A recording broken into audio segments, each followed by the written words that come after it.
KVT limited आज 100 industry को डकाई maximum 90-70% आसी बड़ बड़ ग्रुप स्वास्थ्य नेपियर पल्स हॉस्पिटल मेदाकर न्यूमार्क्स बड़ बड़ कंपनी आलोचना जमी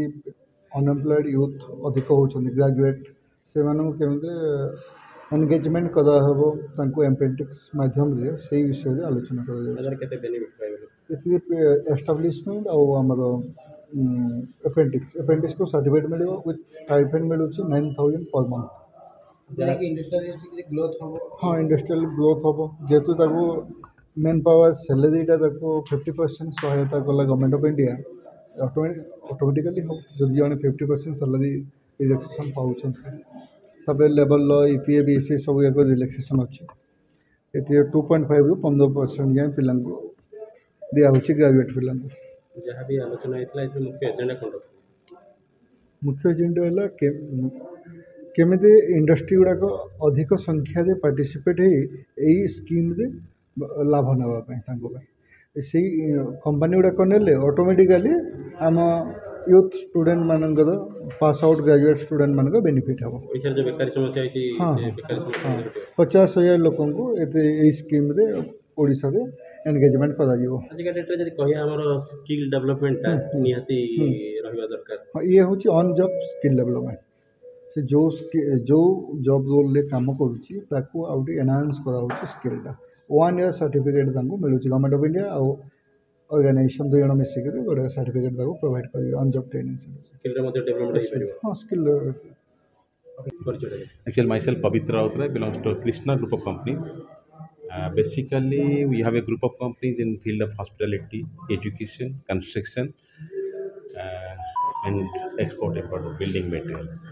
ना आज गोटे बैठक ना यहाँ गोटे बहुत बड़ा इम्पोर्टाट अच्छी भारत सरकार अवदान कल चले आगु आम मानक जो कंस्ट्रक्शन हो कि जेकोसी एंटरप्रेन्योरशिप रे लोक मानकर आवश्यकता रही से लोक मानकर आवश्यकता को पूरण करने स्किल दरकार आगु केवल पाठ पढ़ा होता कौन आम जो पाठ पढ़ुले इवेन मोर गोटे एजुकेशनल इंस्टीट्यूट स्कूल अच्छी जो वर्ष आरंभ कर क्लास 6 रु जमती कि गोटे पिलाटे पाठ पढ़ुची केवल कौन खाली टू बचापी टू गेट द नॉलेज ना stipend is not issue is like that कि स्किलिंग हवा गोटे तुम स्किल हवा माने मु कौन करी खाली हाँ A to Z पढ़ीदे कि 0 to 9 तो पाठ पढ़ीदे पाठर सरीगला सीमित होगा केमती यूटिलाइजेशन करने स्किलिंग हवा दरकार in different fields like in hospital industries हो कंस्ट्रक्शन इंडस्ट्रीज हो इन डिफरेंट इंडस्ट्रीज हो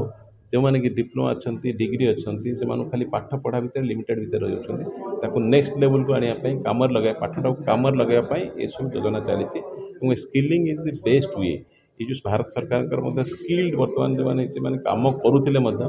नेक्स्ट लेवल ऑफ स्किलिंग करने ये सब व्यवस्था आसी बहुत बढ़िया सुंदर आज प्राय 100 इंडस्ट्रियलिस्ट अच्छा जो मान की नेक्स्ट लेवल की जो मानकर मिनिमम 30 टा ऊर्ध्व लोक थे से स्किलिंग डेवलपमेंट प्रोग्राम आसीपारे आ बहुत बढ़िया प्रोग्राम अच्छी आम से उत्साहित कर भगवान करते यहाँ बहुत नॉट आज यहाँ हूँ नेक्स्ट लेवल जदि आप देखिए आप go to the China also China प्रत्येक लोक देखिए एवरीवन इज स्किलिंग बट आमर ये इंडिया जदिव पढ़ी education is good but they are not skilled बर्तमान भारत सरकार ये जो पदक्षेप नहीं सुंदर पदक्षेप नहीं समस्ते स्किल्ड हो Jeddah profession they become skilled और स्किल्ड हो गला भारत गोटे सुवर्ण भारत हो बाहर